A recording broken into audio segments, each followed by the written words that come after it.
Hi guys! Welcome back ulit sa aking kusina, and for today's video ay isa na namang summer pang negosyo recipe ang isi-share ko sa inyo na madaling gawin and hindi matrabaho, at higit sa lahat mga mare ay 500 pesos lang ang puhunan dito at makakagawa ka na ng ganitong pang negosyo. At basta meron nga tayong freezer mga mare ay pwede na talaga nating umpisahan ang ganitong pang negosyo sa halagang 500 pesos lang. Kaya naman, wag na nating patagalin mga mare, tara at samahan nyo akong gumawa ng trending na pang negosyo tuwing summer, ang ating mango ice candy. At sa video na to mga mare ay ituturo ko din sa inyo kung paano maging soft at hindi magaspang ang yelo ng ating ice candy. At una nga mga mare ay meron tayo ditong 1 cup ng cornstarch, or pwede po kayong gumamit dito ng cassava starch. Tapos mga mare, tunawin lang natin ito sa tubig and i-mix lang natin ito ng maayos, and make sure lang po na wala ng buo-buo.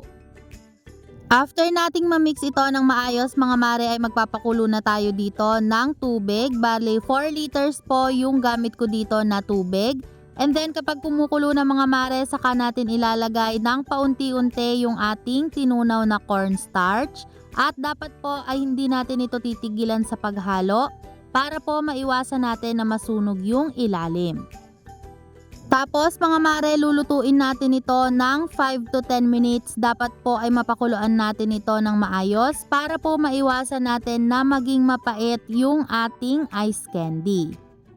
At kapag ganitong kumukulo na mga mare ay pwede na nating i-turn off yung ating apoy, and then isi-set aside lang muna natin yan hanggang sa medyo lumamig.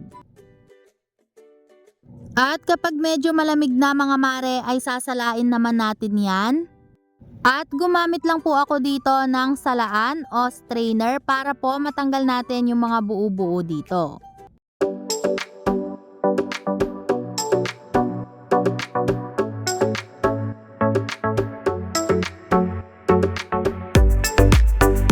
After natin yung salain mga mare ay pwede na tayong maglagay dito ng iba pa nating mga ingredients. So ilalagay ko na dito mga mare yung ating asukal. Tapos next naman mga mare ay ilagay na rin natin yung ating 1 can ng condensed milk. At hahaluin muna natin yan hanggang sa matunaw na po natin yung ating nilagay na asukal, bago po natin ilagay dito yung ating evaporated milk. At next naman nga mga mare ay ilagay na natin yung ating 2 can ng evaporated milk. Tapos ay haluin lang natin yung mabuti mga mare hanggang sa mag-well combine na po lahat ng mga ingredients na nilagay natin dito.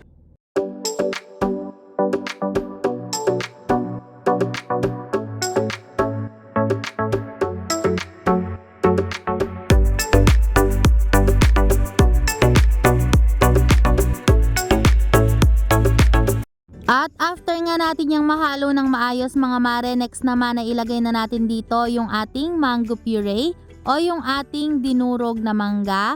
Bale itong mangga na to mga mare ay galing sa buto ng mangga at talagang sinimot ko lang para naman mas maging malasa ang ating ice candy. At eto naman mga mare yung ating kinayod na mangga. Bale kinayod ko lang po ito ng kagaya ng sa pagkayod ng buko.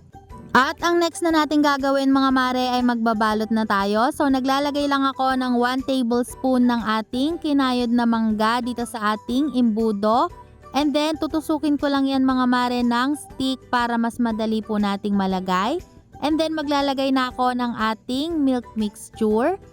Bale, ang gamit ko pong measuring cup dito mga mare ay yung 1/2 cup, pero hindi ko po yan pinupuno dahil masyado pong marami kung pupunuin natin ang ating 1/2 cup. So ganito lang yan mga mare, and then ibubuhol na natin yan. At ganun lang kadali mga mare, at uulitin lang natin yung process hanggang sa maibalot na natin lahat yung ating ice candy mixture. At para naman po sa mga magtatanong para sa exact measurements ng ating mga ingredients na ginamit, ilalagay ko na lang po sa description box below.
lang kadali mga mare at meron na tayong patok at trending na summer pang negosyo na talaga namang sobrang mabenta ngayong summer. Kaya naman kung naghahanap ka ng pang negosyo recipe na hindi matrabaho at maliit lang ang puhunan na kakailanganin, nako mare, subukan mo na itong ating mango ice candy at kahit nasa bahay ka lang ay pwede mo na tong simulan.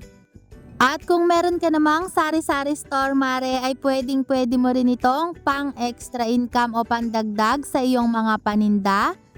At para naman po sa presyo nitong ating ice candy mga mare o yung ating mango ice candy, pwede natin itong ibenta ng 10 pesos each. At sa mga magtatanong pa rin kung ilang piraso ang nagawa natin sa ganitong recipe, nakagawa ako nito mga mare ng 70 pieces o 17 balot ng ating ice candy.